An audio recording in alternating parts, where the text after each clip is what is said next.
கிமு 500ஆண்டில் பண்டைய காடுகளில் ஒரு யானை வாழ்ந்து வந்தது. அது மிக வலிமையானது, ஆனால் கருணை நிறைந்த மனம் கொண்டது. ஒரு நாள் வறட்சியால் காடு துன்பப்பட்டது. பல விலங்குகள் நீரின்றி தவித்தன.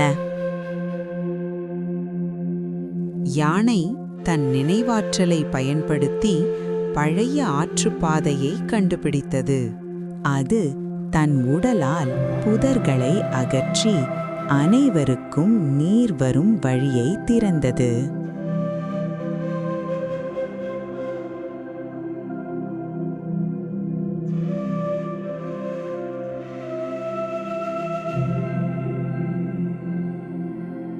சில விலங்குகள் அதை பார்த்து பொறாமைப்பட்டன.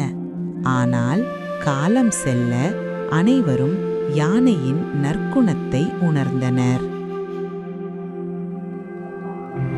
படிப்பினை வலிமை பெருமைக்கு அல்ல, சேவைக்கே பயன்பட வேண்டும்.